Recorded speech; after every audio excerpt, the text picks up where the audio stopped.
good afternoon to you and many thanks for joining us. You're watching news updates coming to you live on Politics and Business Television, Abuja, and I am Bulus Joanna Ray.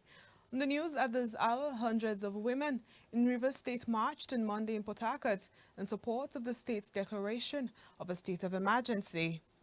The women, all dressed in white, gathered at the Garrison bus stop in the city centre at 8 a.m. to begin the rally. As of the time this report was filed, the women were singing solidarity songs in support of the sole administrator, Vice Admiral Ibokete Ibas, along Aba Road and marching towards the government house in Port Harcourt. Recall that last week, hundreds of women under the aegis of Rivers Women for SEAM staged a protest against the state of emergency and the suspension of Governor Siminalayi Fubara. Meanwhile, Benue State Governor Reverend Hyacinth Alia has said he cannot guarantee the safety of any individual or group visiting the state without his knowledge or clearance. The governor issued the warning in a statement on Monday through his chief press secretary, Teso Kula, titled Notice Regarding Unscheduled Visits to Benue State. Alia cautioned that anyone planning to visit internally displaced persons camps in the state must first seek approval from the Benue State Emergency Management Agency.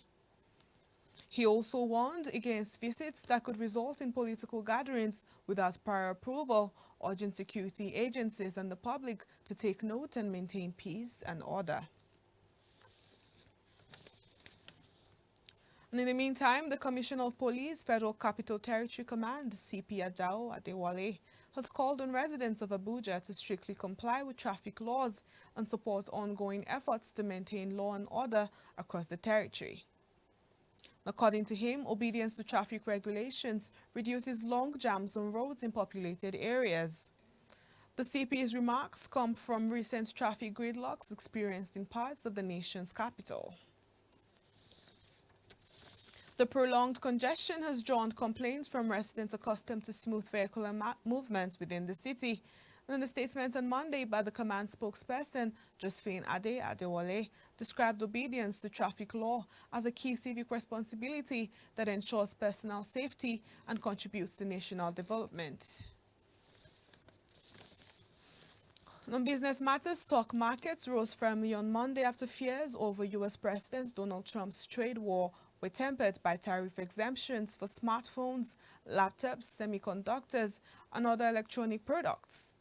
But suggestions by Trump that the exemptions would be temporary added to market uncertainty as the dollar extended losses, helping gold to a fresh record high.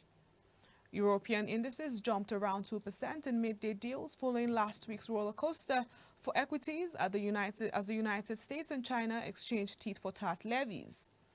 Well, that tracked gains in Asia, with tech firms helping push Hong Kong up more 2%, while Tokyo and Shanghai also closed higher. The United States on Friday appeared to slightly dial down the pressure on its trade war with Beijing, sparing electronic products, for which China is a major source, from paying full reciprocal levies.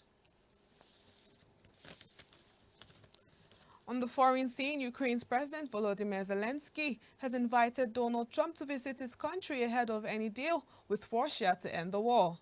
The interview was recorded before a Russian missile hit the city of Sumy, killing 34 people and injuring 117 others. Russia said it only strikes military or military-related targets, while Trump said he has been told that it was a mistake without specifying who told him.